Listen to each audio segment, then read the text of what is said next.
কলেজার বোনেরা দেখতে পারতাছো আমি কত সুন্দর করে সাজতেছি। আর যেন সবজি বিক্রির বিজ্ঞাপন, যত বেশি তত পুষ্টি। অনলাইনে পাতা উল্টালেই যেন হরেক পদের হকার, উপস্থাপনাও চটকদার। যে রিঙ্কেল প্রবলেম, চামড়া কুঁচকে দেওয়ার যে সমস্যা রয়েছে, তোমার ত্বকে কি কি করবে সেটা লেখা রয়েছে এই সাইটটাতে, ইনগ্রেডিয়েন্ট গুলো। সামাজিক যোগাযোগ মাধ্যমে প্রসাধনীর এমন রংচটা প্রদর্শনী আর আশ্বাসে আটকে যান অনেকেই। তরুণদের চাওয়া এসবের লাগাম টানা হোক।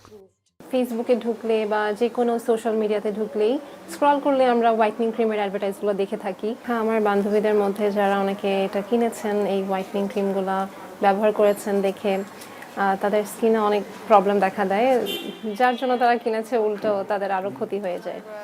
চোখে শুধু অনলাইন নয়, যাচাই বাছাইয়ের পরও ঠকতে হচ্ছে ভোক্তাদের। মুখে সানস্ক্রিন মেখে চোখের ক্ষতিতে পড়েন হুমায়রা। সান থেকে প্রোটেকশন পেতে আমি সানস্ক্রিন ইউজ করছি, কিন্তু সেটা থেকে যে আমার চোখের বড় রকম একটা ক্ষতি হতে পারে আমিও ভাবিনি। ডাক্তাররা বলছেন যে আপনি যদি মানে আরেকটু দেরি করে আসতেন, সেক্ষেত্রে আপনার চোখের বড় ধরনের কোনো একটা ক্ষতি হতে পারতো। চিকিৎসকরা বলছেন ত্বকের সমস্যায় ভোগা 50% নারী নকল প্রসাধনী ব্যবহার করেন। আমি বলবো মোর দেন 50% পেশেন্ট ওই ধরনের ক্রিম মেখে আসে এবং আসার পরে এত সমস্যা নিয়ে আসে, যখন এটা নিয়ে আমরা নিজেরা হিমশিম খেয়ে যাই যে আসলে কি করব। অনেক দীর্ঘমেয়াদী এবং ব্যয়বহুল চিকিৎসা হয়ে যায়। তবে আছে ভিন্ন চিত্র, রয়েছে নির্ভরযোগ্য দেশীয় প্রতিষ্ঠান। সুযোগ থাকছে ত্বক অনুযায়ী পণ্য কেনার।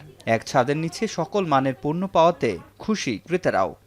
আমাদের স্কিন অ্যানালাইজারটা আপনার স্কিনটা হচ্ছে 8 ভাবে এক্সরে করে পার্সেন্টেজ অনুযায়ী দেখিয়ে দিচ্ছে কি প্রবলেমসগুলো আছে, এবং সেই প্রবলেম অনুযায়ী আপনি হচ্ছে আমাদের অ্যানালাইজারটা আপনাকে প্রোডাক্ট সাজেস্ট করে দিচ্ছে। ক্রিম দেখা যাচ্ছে 2600 3000 দিয়ে ইউজ করছি, সেরকমই অনেকটা ক্রিম আমাদের হচ্ছে 890 থেকে স্টার্ট হচ্ছে, 600তেও পেয়ে যাবেন অনেক ভালো ভালো ক্রিম।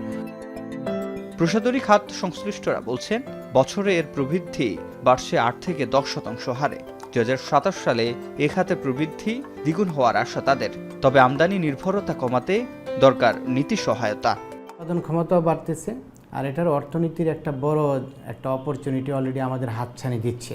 যেরকম গার্মেন্টস শিল্প আমাদের বাংলাদেশে একটা ভালো জায়গা আছে, ঠিক আমি আশা করি যে এই শিল্পটা কিন্তু সেই জায়গায় নিয়ে যাওয়া সম্ভব। বলা হয়ে থাকে যে প্রায় $3 বিলিয়ন ডলারের একটা মার্কেট এবং 8 to 10% হারে গ্রো করছে। বাংলাদেশে আমাদের যে প্রোডাকশন ফ্যাসিলিটি, আমি বলবো one of the biggest in South East Asia. সমন্বিতভাবে কোনো একটা নীতি তৈরি করতে হবে। লোকাল কোম্পানিগুলি কিন্তু অ্যারাউন্ড 30%-এর মতো কন্ট্রিবিউট করে, 32%, যেটা প্রায় 3% বেড়ে গেছে। তো এটা খুব গুড নিউজ। তার মানে লোকাল কোম্পানিগুলি আরও কম্পিটিটিভ হচ্ছে। ভোক্তা অধিদপ্তরের মহাপরিচালক বলছেন কেউ দেশীয় পণ্য উৎপাদন করতে চাইলে তাকে সহযোগিতা করবে সরকার, তবে নৈতিক জায়গায় থাকতে হবে স্বচ্ছ। যদি দেশীয় পণ্য উৎপাদন করেন তাকে সরকার উৎসাহিত করবে। এখানে সরকারের উৎসাহের কার্পণ্য নাই, এবং প্রয়োজনে ব্যাংকিং চ্যানেলে বা অন্য চ্যানেলে সাহায্য করে আসছে, করে থাকবে, এটা চলমান আছে।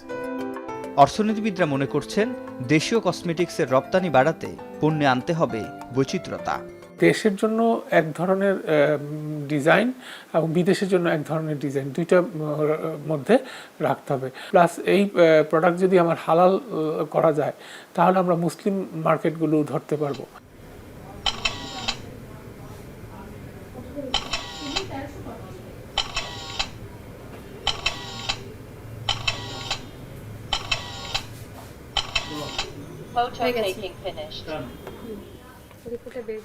এই স্কিন অ্যানালাইজারের মাধ্যমে খুব সহজেই ত্বকের ধরন এবং সমস্যা চিহ্নিত করা যায়। তবে বাংলাদেশিরা যে বিদেশি পণ্য ব্যবহার করে তার বেশিরভাগই এই বাংলাদেশিদের ত্বক এবং এখানকার আবহাওয়ার উপর নির্ভর করে তৈরি করা হয় না। তাতে বেশিরভাগ সময়ই ত্বকে ব্যবহার করার পর একটি বিরূপ প্রতিক্রিয়া দেখা যায়।